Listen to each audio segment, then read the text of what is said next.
Sahabat RMS Populer.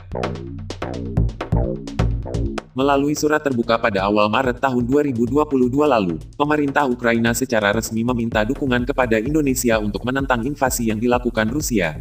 Presiden Joko Widodo pun telah beberapa kali mengeluarkan pernyataan terkait invasi Rusia ke Ukraina melalui Twitter. Presiden Jokowi meminta kedua negara tersebut berhenti perang, karena menyengsarakan umat manusia dan membahayakan dunia.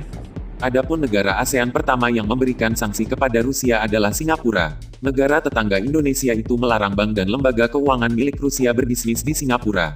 Akan tetapi, sebagaimana diberitakan Kompas pada Senin, tanggal 7 Maret tahun 2022, Direktur Eksekutif KOR Indonesia, Muhammad Faisal mengatakan, jika Indonesia ikut memberi sanksi kepada Rusia, akan ada dampak buruk yang terjadi bagi Indonesia.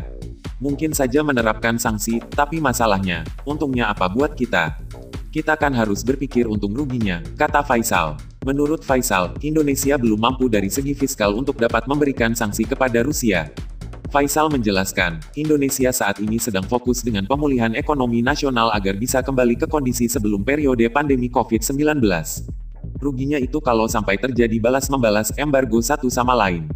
Dampaknya bagi ekonomi akan buruk juga bagi dunia, ujar Faisal.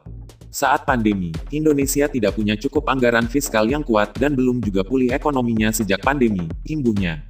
Oleh sebab itu, Faisal menilai, hal tersebut akan merugikan Indonesia. Apalagi, Indonesia tidak memiliki urusan langsung secara politik dengan Rusia dan Ukraina. Kalau menurut saya, jangan ikut-ikutan. Bahkan kalau bisa kita berusaha untuk menenangkan pihak yang bertikai itu, kata Faisal.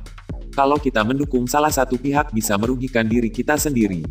Politik luar negeri kita akan bebas aktif jadi kita harus konsisten, tambahnya. Faisal menuturkan, perang berkepanjangan bisa membuat pertumbuhan ekonomi kembali krisis. Jadi krisis global bisa menjalar sampai Indonesia, dari perdagangan, peningkatan inflasi, dan PDB yang melambat, bahkan minus, ucapnya. Sebaliknya, Direktur Center of Economic and Law Studies Bima Yudhistira justru berpendapat bahwa Indonesia akan mendapatkan dampak positif jika memberikan sanksi kepada Rusia. Bima mengatakan, jika Indonesia memberikan sanksi ekonomi kepada Rusia, negara lain akan menganggap Indonesia layak menjadi destinasi investasi yang mengedepankan stabilitas ekonomi dunia. Sanksi ini, kepada Rusia, bukan berarti Indonesia berpihak pada blok barat. Bukan sekadar ikut-ikutan, tapi justru sebagai peluang menampung dana-dana investasi asal Eropa dan AS, kata Bima.